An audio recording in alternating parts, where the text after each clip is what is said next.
ధన్యవాదాలు మిత్రులారా.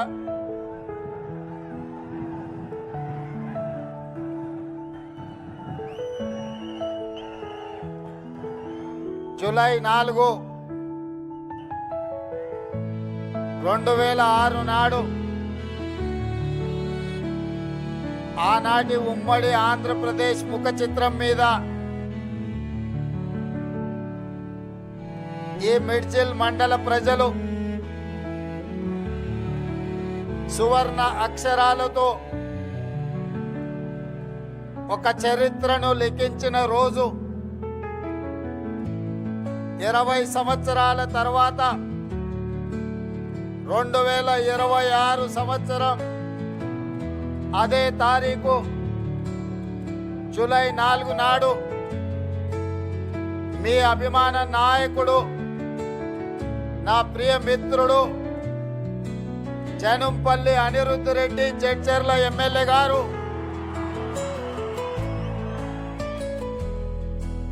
ఆత్మీయ సమ్మేళనాన్ని ఏర్పాటు చేసి ఆనాడు మీరు నాటిన మొక్క ఈనాడు తెలంగాణ రాష్ట్రానికి వృక్షమై దశ దిశ నిర్దేశం చేసే అవకాశాన్ని మీరు అందించినందుకు కృతజ్ఞత తెలియజేయడానికి ఇంత అద్భుతమైన సమావేశాన్ని ఏర్పాటు చేసినందుకు మిత్రుడు అనిరుద్ధును మనస్ఫూర్తిగా అభినందిస్తున్నా. ఈ కార్యక్రమంలో నాతో పాటుగా మరో ముఖ్య అతిథులుగా ఉప ముఖ్యమంత్రి వర్యులు మిత్రులు పట్టి విక్రమార్క గారిని, ఈ జిల్లా నుంచి ప్రాతినిధ్యం వహిస్తున్న సహచర మంత్రివర్గ సభ్యులు పెద్దలు జూపల్లి కృష్ణారావు గారిని, ఇదే జిల్లా నుంచి ప్రాతినిధ్యం వహిస్తున్న మరో సహచర మంత్రివర్గ సభ్యులు మిత్రులు వాకిటి శ్రీహరి గారిని, అదేవిధంగా మీ అభిమాన నాయకులు, ఈ ప్రాంతంలో శాసనసభ్యుడుగా పార్లమెంటు సభ్యుడిగా మల్లు అనంతరాములు గారి వారసుడుగా ఈనాడు పేదలకు సేవలు అందిస్తున్న నాగర్ కర్నూల్ పార్లమెంట్ సభ్యులు డాక్టర్ మల్లు రవి గారిని,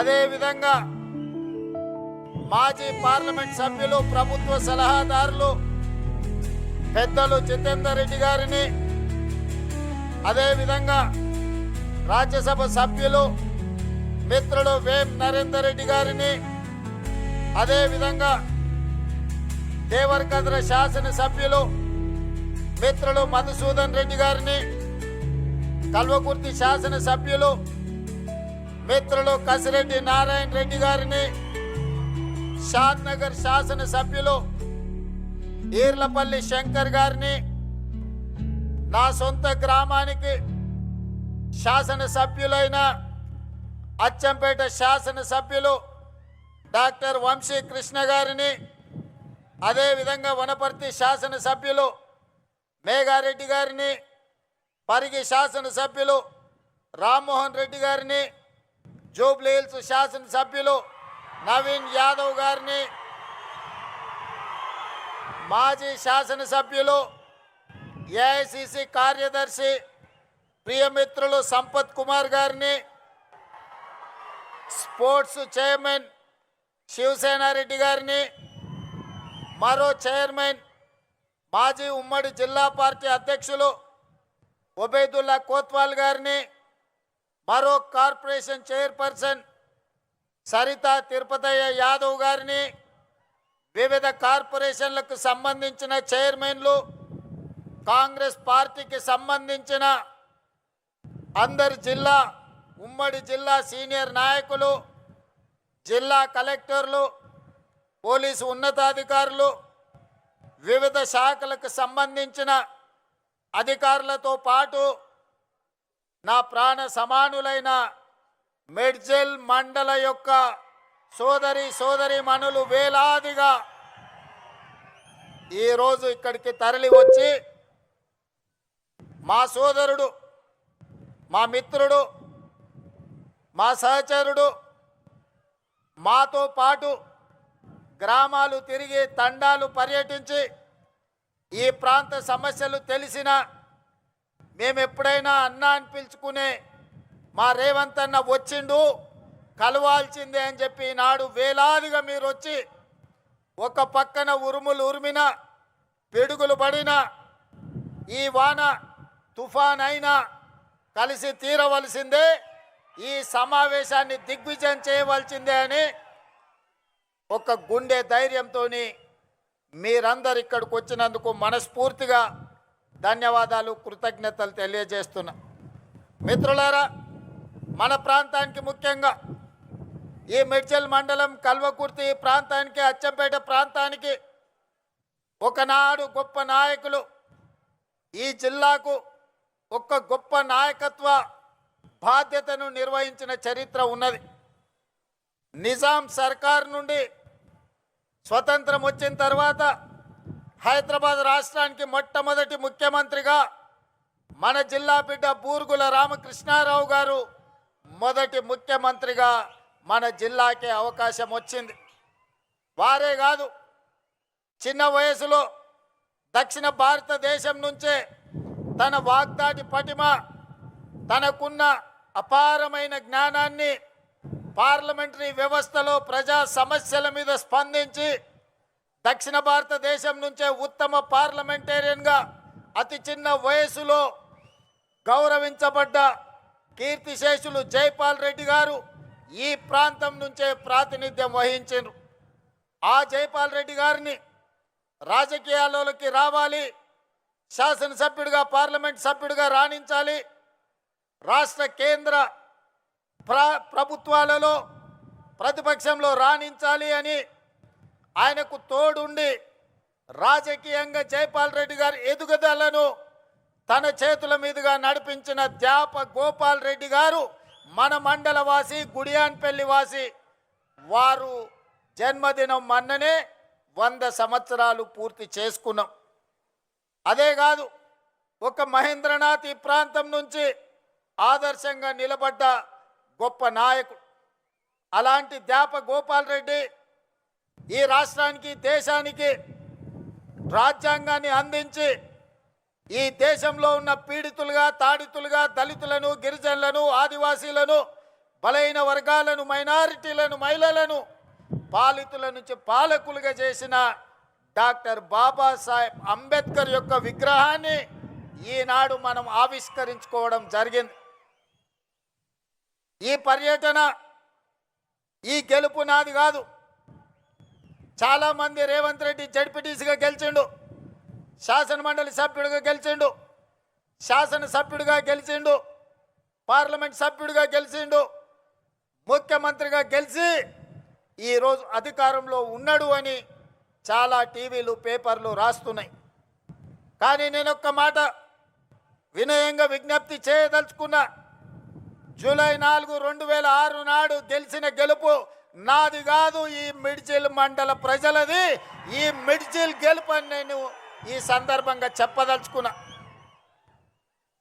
ఎందుకంటే నేను జడ్పీటీసీగా నామినేషన్ వేసేటప్పటికి ఈ మండలం కానీ, ఈ గ్రామాలు కానీ, ఇక్కడ ప్రజలతో నాకు పెద్దగా పరిచయం లేదు. నా గ్రామం ఒంగూరు మండలం, కొండారెడ్డిపల్లి, అచ్చంపేట శాసనసభ నియోజకవర్గం. ఆనాడు మిత్రుల సూచన మేరకు ఈ మిడ్చల్ మండలంలో జిల్లా పరిషత్ మెంబర్గా, ఇండిపెండెంట్ సభ్యుడిగా నేను ఇక్కడ పోటీ చేయడం జరిగింది. ఆనాడు కప్పు శాసర్ గుర్తు ఎన్నికల్లో కేటాయించింది.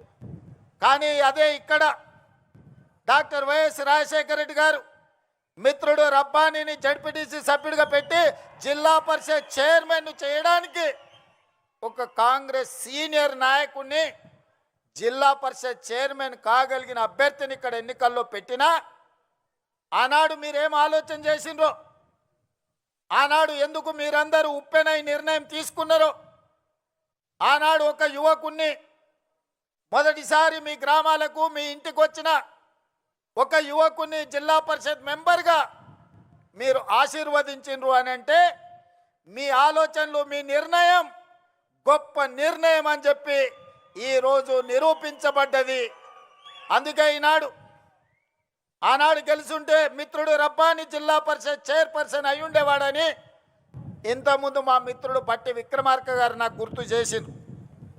నేను ఉప ముఖ్యమంత్రి గారికి ఒక సూచన చేస్తున్నా. నా వల్ల ఎవరికైనా ఎంతో కొంత సాయం కావాలి, నా వల్ల ఊరుకు మండలానికి ప్రయోజనం చేకూరాలి, నా వల్ల ఎవరికి నష్టం కష్టం రాకూడదనేదే నా ఆలోచన, నా ఆశయం.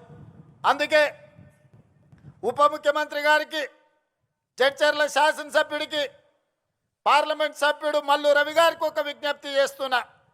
ఆనాడు నా మీద ఓడిన రబ్బానికి ఈనాటి ప్రభుత్వంలో ఒక మంచి బాధ్యత ఇవ్వండి.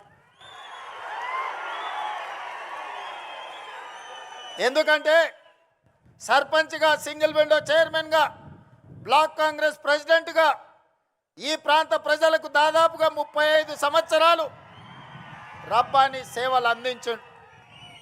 మరి ఆనాడు అనుకోని పరిస్థితుల్లో రబ్బాని గారు ఓటమి చెందిరు, నేను గెలిచిన. మరి ఈనాడు నేను అతనికి అవకాశం ఇవ్వడానికి మన చేతిలో బాధ్యత ఉన్నది. అందుకే మీరు బాధ్యత తీసుకోవాల్సిందిగా మా ఉప ముఖ్యమంత్రి వర్యులు బట్టి విక్రమార్క గారికి నేను సూచన చేస్తున్నా. అదేవిధంగా మిత్రులారా, ఆనాడు జడ్పీటీసీగా నాతో పాటు పనిచేసిన ఎంపీటీసీలు, సర్పంచులు వాగులు దాటడానికి, వాగుల్లో ఇసుక దొంగలిస్తుంటే వాగులు దాటేటప్పుడు మనుషులు కొట్టుకుపోయి చచ్చిపోయినారు. చాలా గ్రామాలకు రోడ్లు లేవు, చాలా గ్రామాలలో అభివృద్ధి లేదు. ఆనాడు ఉమ్మడి మహబూబ్ నగర్ జిల్లాలో ఈ మిడ్చిల్ మండలాన్ని, అదేవిధంగా గద్వాల శాసనసభ నియోజకవర్గంలో గట్టు మండలాన్ని డార్క్ మండలాలుగా ప్రకటించారు. డార్క్ మండలాలంటే 360 డిగ్రీస్ వెనుకబడి విద్య కానీ, వైద్యం కానీ, తాగునీరు కానీ, సాగునీరు కానీ, విద్యుత్తు కానీ ఎలాంటి సౌకర్యాలు లేని అత్యంత వెనుకబడిన ప్రాంతాలను డార్క్ మండలాలుగా, భూమిలో ఉండే నీళ్లు కూడా అందుబాటులో లేని మండలాలను డార్క్ మండలాలుగా ప్రకటించారు. మరి అత్యంత వెనుకబడిన మండలమైన ప్రజలు చైతన్యంతో చీకటి మండలంగా పిలువబడే ఈ మండలం, ఆ చీకట్లో నుంచి ఒక వెలుగు రేఖ రావాలి, మా జీవితాలు, మా తలరాతలు మార్చాలి, మా మండలం బాగుపడాలి అని 2006లో తీసుకున్న నిర్ణయం ఈనాడు తెలంగాణ రాష్ట్ర ముఖ్యమంత్రిగా ఒక అవకాశం నాకు వచ్చింది. మరి మండలానికి కృతజ్ఞత చెల్లించాల్సిన బాధ్యత నా మీద లేదా? అందుకే సహచర మంత్రివర్గ సభ్యుల్ని అనుమతి తీసుకొని ఈ మండలంలో ప్రతి గ్రామానికి అభివృద్ధి చేరాలి. ఈ మండలంలో ఉండే ప్రతి వాడు, అరే మేము ఆ రోజు మా ఇంటికి వచ్చిన మా సోదరుడు, మా ఊరికి వచ్చిన మా బిడ్డ ఈరోజు తెలంగాణ రాష్ట్రంలో ప్రభుత్వాన్ని నడిపించే బాధ్యత నిర్వహిస్తున్నాడు, మాకు సహాయం అందుతుందని మన వైపు చూస్తున్నారు. అందుకే నిస్సహాయాలుగా ఈ మండలం నిలబడడానికి వీల్లేదు. ఈ మండలం అభివృద్ధి జరగాలి, ఈ మండలం ఈ జిల్లాకే ఆదర్శంగా నిలబడాలి. అందుకే ఉప ముఖ్యమంత్రి గారికి ప్రత్యేకంగా నేను విజ్ఞప్తి చేస్తున్నా, ఈ మండలాన్ని మీరు దత్తత తీసుకొని ఇక్కడ జరగాల్సిన అభివృద్ధి కార్యక్రమాలను మీరు నిరంతరం నా మిత్రుడిగా పర్యవేక్షించాల్సిన బాధ్యత మీరు తీసుకోండి అని చెప్పి నేను కోరుకుంటున్నా. ఇంతకంటే ఈ ప్రజలకు నేను చేయగలిగింది ఏమీ లేదు. నాకు బాధ్యత వచ్చి ఉండొచ్చు, నేను ఎమ్మెల్సీ అయి ఉండొచ్చు, 2 సార్లు ఎమ్మెల్యే అయి ఉండొచ్చు, ఒకసారి పార్లమెంట్ సభ్యుడు అయి ఉండొచ్చు, Congress party working president, Congress party president. ఈనాడు మీ అందరి సహకారంతో తెలంగాణ రాష్ట్ర ముఖ్యమంత్రిగా బాధ్యతలు నిర్వహిస్తున్నా. ఇంతకంటే ఈ రాష్ట్రంలో కాంగ్రెస్ పార్టీ దగ్గర, తెలంగాణ ప్రజల దగ్గర నాకు అవకాశం ఇవ్వడానికి, నాతో పనులు చేయించడానికి వాళ్ళ దగ్గర ఇంకా ఏమీ లేదు ఇవ్వడానికి. వాళ్ళు ఉన్నదంతా సర్వం నాకు ఇచ్చిండ్రు, ఇవాళ నన్ను పెంచి పోషించిండ్రు. అందుకే ఆనాడు మొక్క నాటిన ఈ మండలానికి మిడ్జిల్ని తీర్చిదిద్దాల్సిన బాధ్యత నా మీద ఉన్నది. వీళ్ళ సోదరుడుగా ఈ మండలాన్ని అభివృద్ధి పదం వైపు నడిపించాల్సిన అభివృద్ధి చెందిన మండలంగా ఇది డార్క్ మండలం కాదు. ఈ ప్రాంత ప్రజలకి వెలుగు రేఖలు వచ్చినాయి, ఈ ప్రాంతం అభివృద్ధి చెందింది అని చెప్పి ప్రభుత్వ లెక్కలలో తేలాలి. దానికి మీ వంతు సహకారం కావాలి అని చెప్పి మిత్రుడు బట్టి విక్రమార్క గారికి నేను విజ్ఞప్తి చేస్తున్నా. మిత్రులారా, మీరు ఆలోచన చేయండి.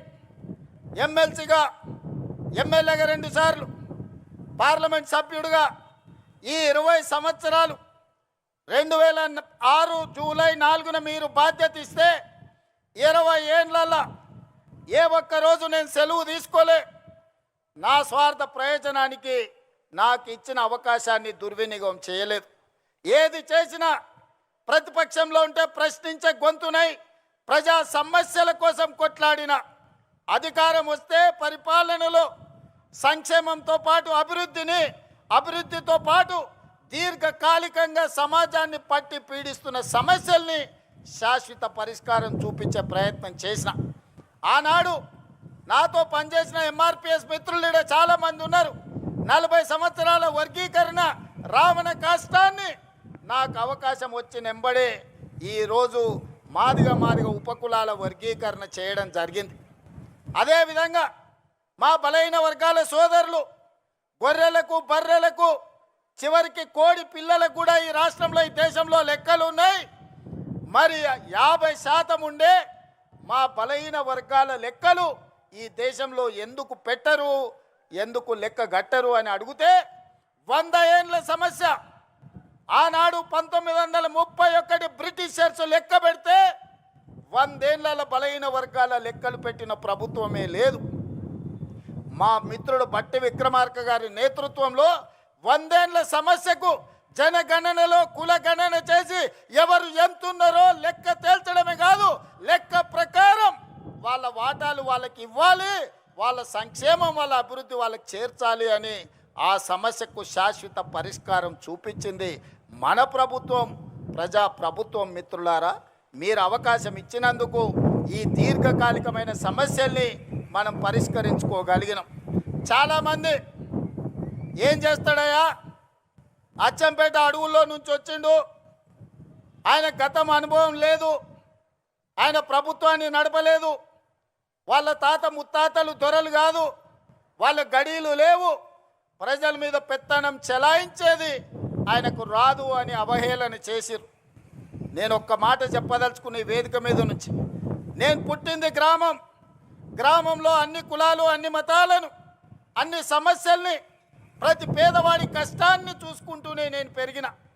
వ్యవసాయం తెలుసు, దుక్కి దున్నడం తెలుసు, విత్తనం వేయడం తెలుసు, భూమికి విత్తనానికి ఉన్న బంధం ఏందో పేదవాడికి, పరిపాలన చేసేవాడికి ఉండవలసిన అవగాహన ఏదో అవగాహనతోని గ్రామీణ ప్రాంతంలో పెరిగిన.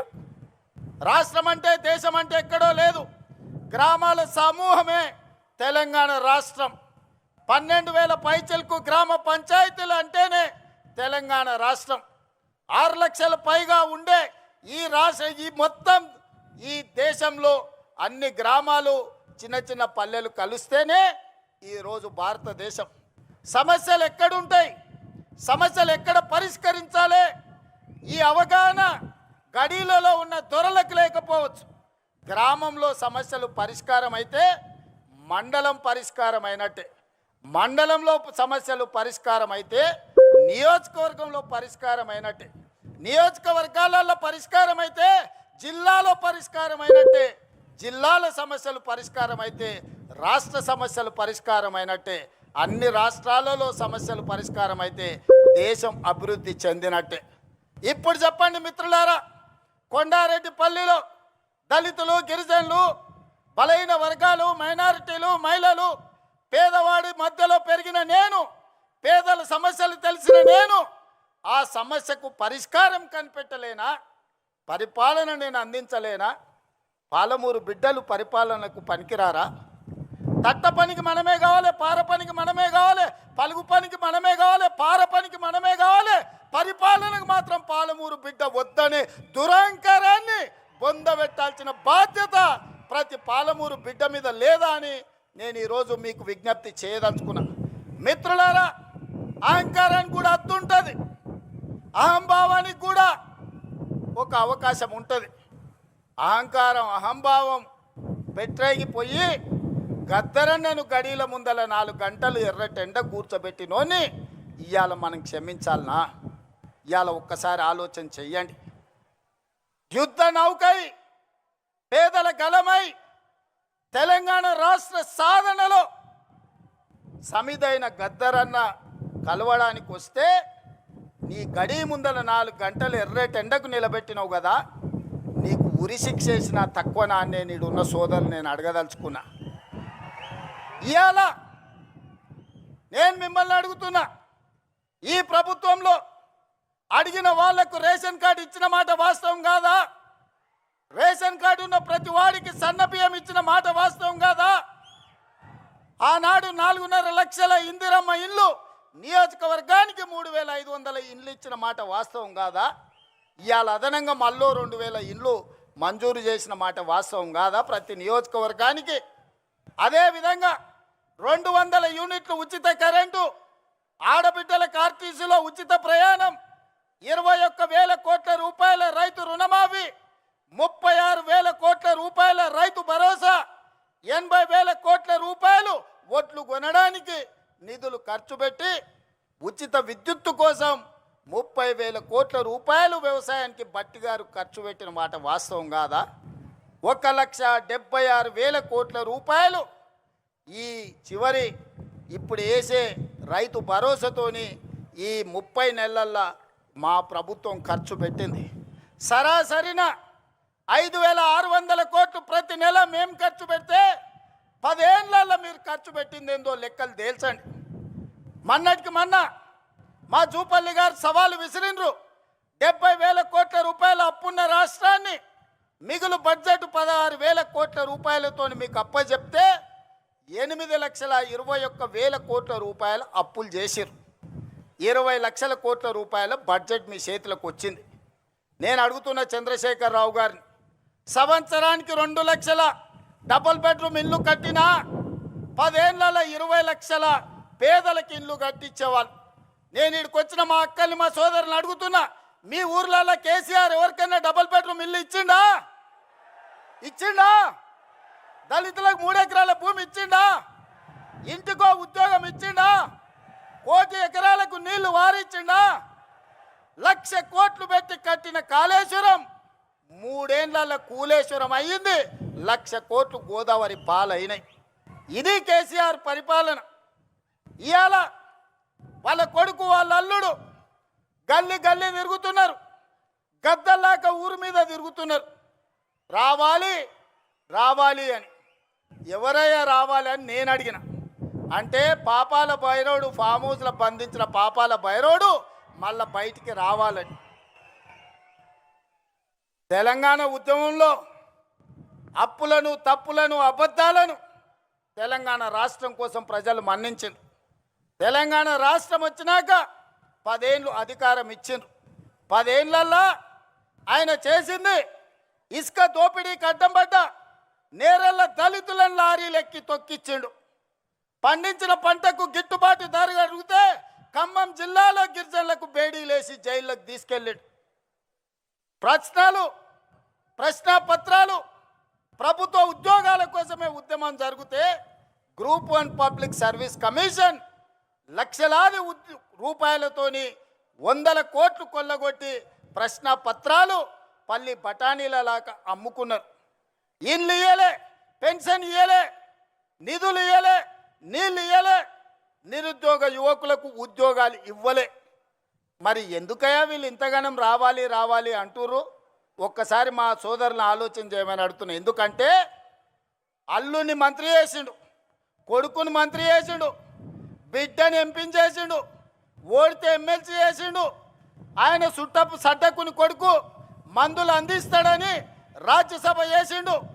వాళ్ళ చుట్టాలని దయాకర్రావును, వినోదరావును, కృష్ణారావును కావాల్సిన వాళ్ళందరినీ మంత్రులను చేసిండు. ఓడిపోతే ప్రభుత్వ సలహాదారులను చేసిండు. అందుకే వాళ్ళు తాపత్రపడుతురా, గుండెలు బాదుకుంటున్నారు, రావాలి రావాలి మా పాపాల భైరవుడు రావాలి అని.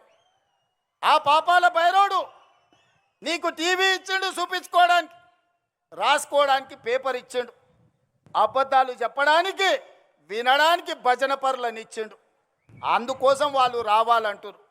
మరి నేను అడుగుతున్నా, ప్రజాపాలన ఎందుకు పోవాలి?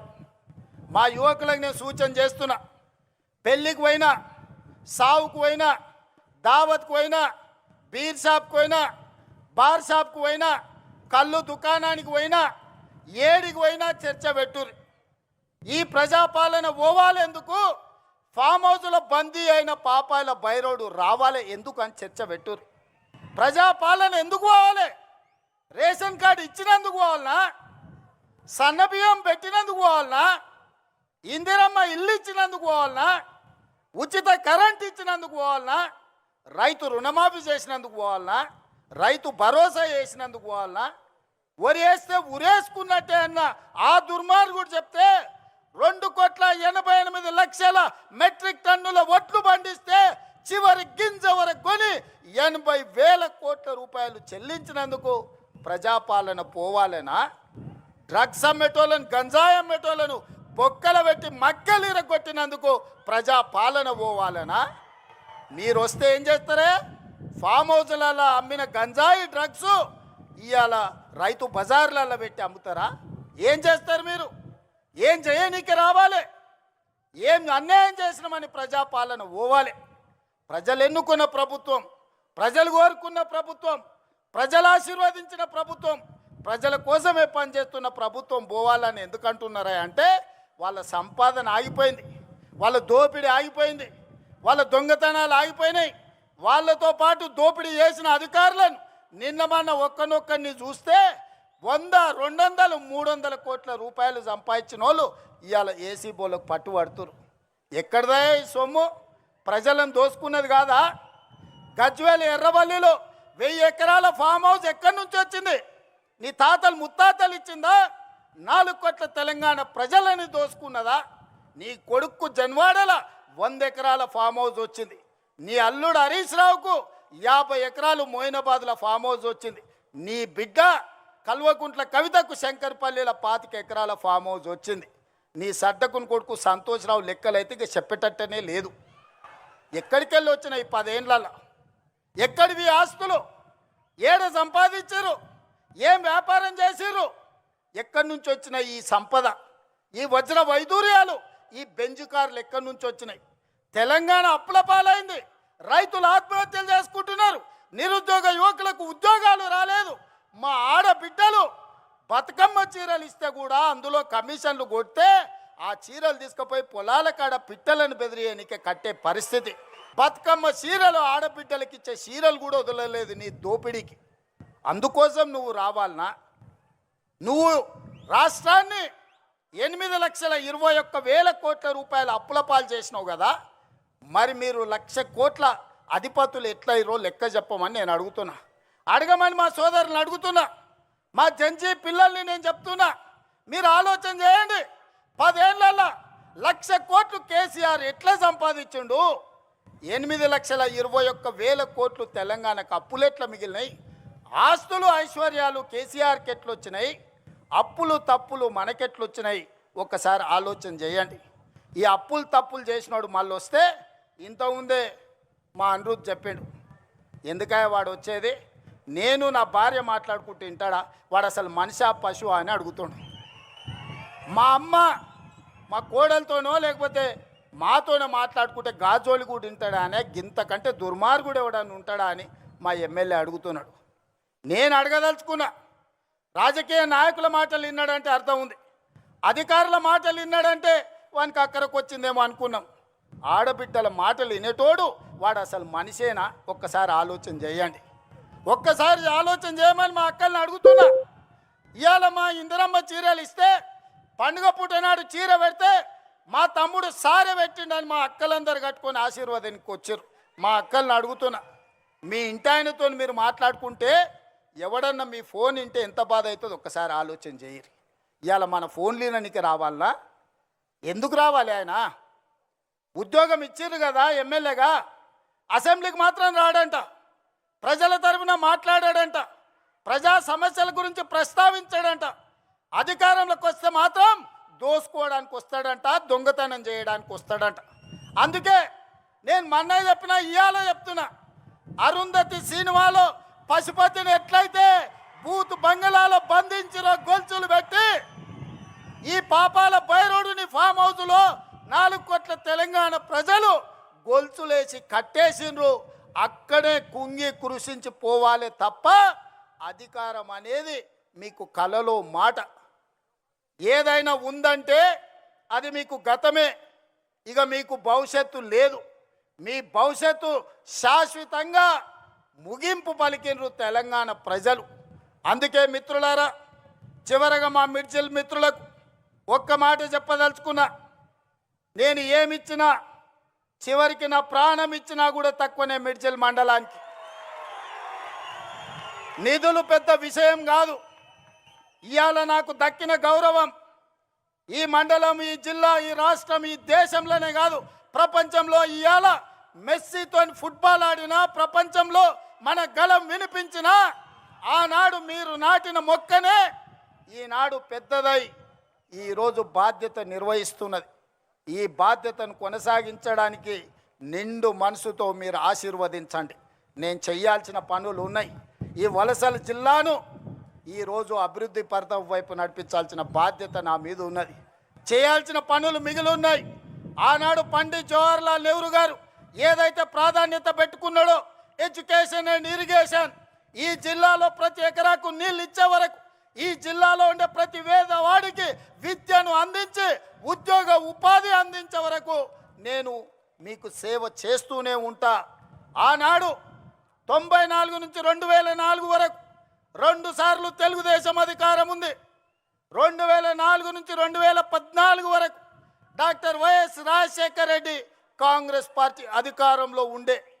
2014 నుంచి 2024 వరకు బీఆర్ఎస్ అధికారంలో ఉన్నది. ఇవాళ చెప్తున్నా, నా ఆత్మ బంధువులైన మిర్చులు ప్రజల మధ్య నుంచి రాబోయే 2024 నుంచి 2034 వరకు ప్రజాపాలన ఉంటుంది. ప్రజలకు సేవలు అందిస్తుంది. ఆనాడు జడ్పీటీసీ అయితా అంటే మీరు నన్ను జడ్పీటీసీని చేసిరు. నేను ఎమ్మెల్సీ కావాలంటే మీరు ఆశీర్వదించి జిల్లా ప్రజలు ఎమ్మెల్సీ చేసిరు.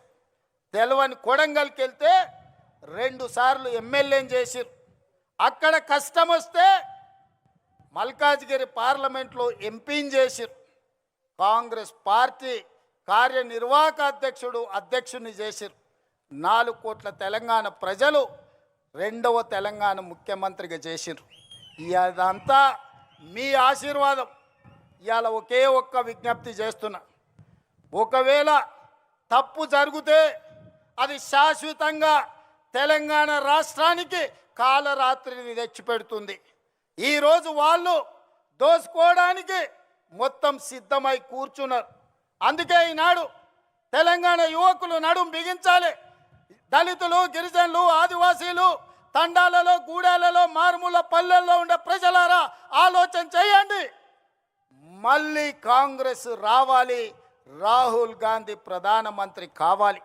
ఈ దేశం కోసం వాళ్ళ నాయనమ్మ ప్రాణాలు ఇచ్చింది. ఈ దేశం కోసం వాళ్ళ తండ్రి ప్రాణాలు ఇచ్చిండు. ఈ దేశం కోసం రాజీవ్ గాంధీ తర్వాత 35 ఏళ్ళు అధికారానికి దూరంగా సోనియా గాంధీ, రాహుల్ గాంధీ, ప్రియాంక గాంధీ గారు ఉన్నారు. కానీ ఈనాడు దేశంలో చారిత్రాత్మకమైన అవసరం ఉంది. ఈ చారిత్రాత్మకమైన అవసరమే రాహుల్ గాంధీ గారిని ప్రధానమంత్రిని చేయడం. మరి రాహుల్ గాంధీ గారు ప్రధానమంత్రిని చేయాలంటే నేను ఒక సమిధనై రాహుల్ గాంధీని ప్రధానమంత్రిని చేయాల్సిన అవసరం లేదా? మీరు ఒక్కసారి ఆలోచన చేయండి. అందుకే మిత్రులారా, నాకు సహాయం అందించిన చిన్నవాడైనా, పెద్దవాడైనా, పేదవాడైనా, వెనుకబడిన ప్రాంతమైనా గుర్తు పెట్టుకొని వెనక్కి తిరిగి సహాయం అందించే ప్రకృతి నాకు ఒక అవకాశాన్ని ఇచ్చింది.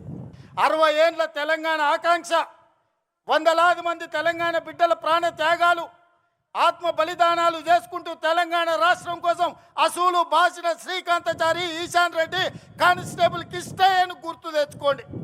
ఈ సమస్యకు శాశ్వత పరిష్కారం చూపించిన సోనియా గాంధీ గారి కుటుంబానికి మనం కృతజ్ఞత తెలపాల్సిన అవసరం ఉన్నది. మీరందరు అండగా నిలబడతామని మాట ఇస్తున్నారా? మాట ఇస్తున్నారా? మాట ఇస్తున్నారా? మీరందరూ సిద్ధమేనా? సిద్ధమేనా? సిద్ధమేనా? సిద్ధమేనా? వేదిక మీద ఉన్న మా సోదరులు సిద్ధమేనా? ధన్యవాదాలు మిత్రులారా. మరి ఈరోజు జరుగుతున్న సన్నివేశం మీరు చూస్తూ ఉన్నారు. అసలు